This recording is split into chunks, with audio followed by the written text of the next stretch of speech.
ನಮಸ್ಕಾರ ಸ್ನೇಹಿತರೆ, ಇವತ್ತು ನಾನು ಅನಂತ ಪದ್ಮನಾಭ ವ್ರತದ ಕತೆ ಸ್ವಲ್ಪ ಹೇಳ್ತೀನಿ. ಆಮೇಲೆ ಯಾರೆಲ್ಲ ವ್ರತ ಆಚರಣೆ ಮಾಡಿದ್ದೀರಾ ಅವರು ಮಲಗುವ ಮುಂಚೆ ಈ ವಿಷ್ಣು ಅಷ್ಟೋತ್ತರ ಶತಮಾನವಳಿ ಕೇಳಲೇಬೇಕು, ತಪ್ಪದೆ ಕೇಳಬೇಕು. ವಿಡಿಯೋನ ಸ್ಕಿಪ್ ಮಾಡದೆ ಕೊನೆವರೆಗೂ ನೋಡಿ. ಅನಂತ ಪದ್ಮನಾಭ ವ್ರತದ ಕಥೆಯು ಮಹಾಭಾರತದಿಂದ ಬಂದಿದೆ. ಇದರಲ್ಲಿ ಶ್ರೀಕೃಷ್ಣನು ಧರ್ಮರಾಜನಿಗೆ ವನವಾಸದ ಕಷ್ಟಗಳಿಂದ ಪಾರಾಗಲು ಭದ್ರಪದ ಮಾಸದ ಶುಕ್ಲ ಪಕ್ಷದ ಚತುರ್ದಶಿಯೆಂದು ಈ ವ್ರತವನ್ನು ಆಚರಿಸಲು ಸೂಚಿಸುತ್ತಾನೆ. ಈ ವ್ರತವನ್ನು ಆಚರಿಸುವ ಮೂಲಕ ದೈಹಿಕ ಮತ್ತು ಮಾನಸಿಕ ಸಮಸ್ಯೆಗಳಿಂದ ಮುಕ್ತಿ ಪಡೆಯಬಹುದು ಹಾಗೂ ಸಕಲ ಸೌಭಾಗ್ಯವನ್ನು ಪಡೆಯಬಹುದು ಎಂದು ನಂಬಲಾಗಿದೆ. ಧರ್ಮರಾಜನು ಅನಂತ ಯಾರು ಎಂದು ಪ್ರಶ್ನಿಸಿದಾಗ ಕೃಷ್ಣನು ತಾನೇ ಕಾಲಪುರುಷ, ಕಾಲವೇ ಅನಂತ ಎಂದು ವಿವರಿಸುತ್ತಾನೆ. ಈ ವ್ರತದ ಮಹತ್ವ. ಈ ವ್ರತವು ಜೀವನದಲ್ಲಿ ಸವಾಲುಗಳು, ದುಃಖಗಳು ಮತ್ತು ಕಷ್ಟಗಳನ್ನು ನಿವಾರಿಸಲು ಸಹಾಯ ಮಾಡುತ್ತದೆ.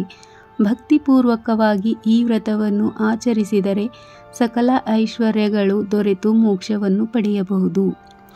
ಯಾರೆಲ್ಲ ನಾಳೆ ಈ ವ್ರತ ಮಾಡ್ತಾ ಇದ್ದೀರಾ, ಮಲಗು ಮುಂಚೆ ವಿಷ್ಣು ಅಷ್ಟೋತ್ತರ ಕೇಳಿ ಮಲಗಿ. ವಿಷ್ಣುವಿನ 108 ನಾಮಗಳು ಜಪ ಮಾಡುವುದರಿಂದ, ಕೇಳುವುದರಿಂದ ನಮ್ಮ ಜೀವನದಲ್ಲಿರುವ ಕಷ್ಟಗಳು ದೂರ ಆಗುತ್ತವೆ, ಆಧ್ಯಾತ್ಮಿಕ ಬೆಳವಣಿಗೆ ಆಗುತ್ತದೆ, ಮನಸ್ಸಿಗೆ ನೆಮ್ಮದಿ ಸಿಗುತ್ತದೆ, ಆರೋಗ್ಯ ಹೆಚ್ಚಾಗುತ್ತದೆ, ಭಕ್ತಿಯ ಫಲವಾಗಿ ಮೋಕ್ಷ ಸಿಗುತ್ತದೆ, ವೈಕುಂಠ ಸಿಗುತ್ತದೆ ಮತ್ತು ಪಾಪಗಳನ್ನು ಕ್ಷಯ ಮಾಡುತ್ತಾನೆ ವಿಷ್ಣು ದೇವರು. ಎಲ್ಲರೂ ಭಕ್ತಿಯಿಂದ ಇದನ್ನು ಕೇಳುತ್ತಾ ವಿಷ್ಣುವಿನ ಆರಾಧನೆ ಮಾಡುತ್ತಾ ಈ 108 ನಾಮಗಳನ್ನು ಸ್ಮರಿಸೋಣ ಬನ್ನಿ. ಓಂ ವಿಷ್ಣವೇ ನಮಃ, ಓಂ ಕೇಶವಾಯ ನಮಃ, ಓಂ ಕೇಶೀಶತ್ರವೇ ನಮಃ, ಓಂ ಸನಾತನಾಯ ನಮಃ, ಓಂ ಕಂಸರಾಯ ನಮಃ, ಓಂ ಧೇನುಕಾರಾಯ ನಮಃ, ಓಂ ಶಿಶುಪಾಲರಿಪವೇ ನಮಃ, ಓಂ ಪ್ರಭುವೇ ನಮಃ, ಓಂ ಯಶೋದಾನಂದನಾಯ ನಮಃ, ಓಂ ಶೌರಾಯ ನಮಃ, ಓಂ ಪುಂಡರೀಕನಿಭೇಕ್ಷಣಾಯ ನಮಃ, ಓಂ ದಾಮೋದರಾಯ ನಮಃ, ಓಂ ಜಗನ್ನಾಥಾಯ ನಮಃ, ಓಂ ಜಗತ್ಕರ್ತೇಯ ನಮಃ, ಓಂ ಜಗತ್ಪ್ರಿಯಾಯ ನಮಃ, ಓಂ ನಾರಾಯಣಾಯ ನಮಃ, ಓಂ ಬಲಿಧ್ವಂಸಿನೇ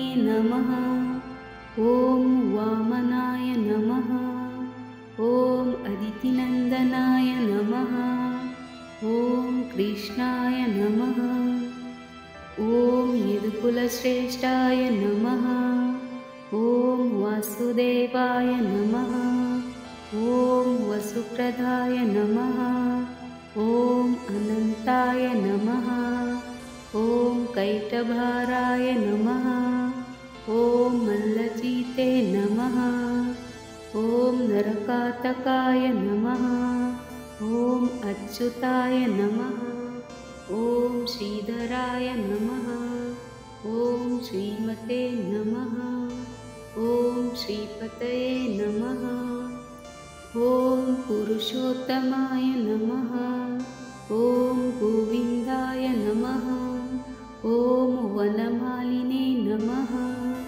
ಓಂ ಋಷಿಕೇಶಾಯ ನಮಃ, ಓಂ ಅಖಿಲಾರ್ಥಿಗ್ನೇ ನಮಃ, ಓಂ ನರಸಿಂಹಾಯ ನಮಃ, ಓಂ ದೈತ್ಯಶತ್ರವೇ ನಮಃ, ಓಂ ಮತ್ಸ್ಯದೇವಾಯ ನಮಃ, ಓಂ ಜಗನ್ಮಾಯಾಯ ನಮಃ, ಓಂ ಭೂಮಿಧಾರಿಣೇ ನಮಃ, ಓಂ ಮಹಾಕೂರ್ಮಾಯ ನಮಃ, ಓಂ ವರಹಾಯ ನಮಃ, ಓಂ ಪೃಥ್ವೀವಿಪತಯೇ ನಮಃ, ಓಂ ವೈಕುಂಠಾಯ ನಮಃ, ಓಂ ಪಿತವಾಸಸೇ ನಮಃ, ಓಂ ಚಕ್ರಪಾಣಾಯ ನಮಃ, ಓಂ ಗದಾಧರಾಯ ನಮಃ, ಓಂ ಶಂಖಭತೆ ನಮಃ, ಓಂ ಪದ್ಮಪಾಣಾಯ ನಮಃ, ಓಂ ನಂದಾಕಿನೇ ನಮಃ, गरुडाध्वजाय नमः। ॐ चतुर्भुजाय नमः। ॐ महासत्त्वाय नमः। ॐ महाबुद्धये नमः। ॐ महाभुजाय नमः। ॐ महातेजस्से नमः। ॐ महाबाहुप्रियाय नमः। ॐ महोत्सवाय नमः। ॐ प्रभवे नमः। ॐ विष्टस्नेनाय नमः। ॐ शार्ङ्गिणे नमः। ॐ पद्मनाभाय नमः। ॐ जनार्दनाय नमः।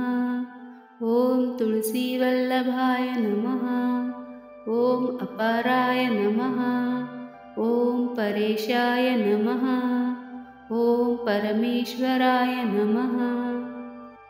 ॐ परमक्लेशहारिणे नमः। ॐ परत्रसुखदाय नमः। ॐ परस्मै नमः। ॐ हृदयस्थाय नमः। ॐ अम्बरस्थाय नमः। ॐ अयाय नमः। ॐ मोहदाय नमः। ॐ मोहनाशानाय नमः। ॐ समस्तपातकध्वंसिने नमः। ॐ महाबलाबलान्तकाय नमः। ॐ रुक्मिणीरमणाय नमः। ॐ रुक्मिप्रतिज्ञाखण्डनाय नमः। ॐ महते नमः। ॐ दामबद्धाय नमः। ॐ क्लेशहारिणे नमः।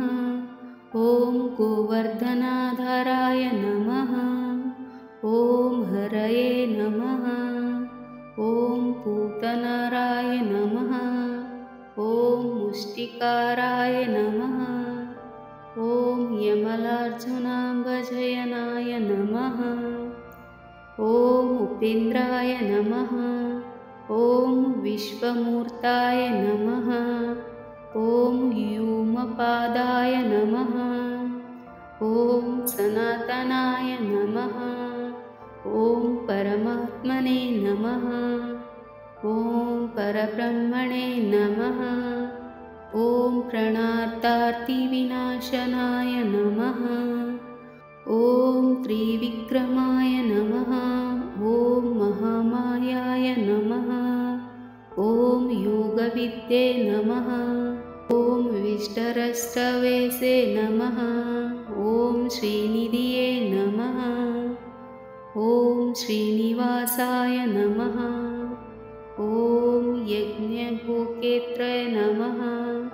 ॐ सुखप्रदाय नमः। ॐ यज्ञेश्वराय नमः। ॐ रावणराय नमः। ॐ प्रलम्भग्नाय नमः।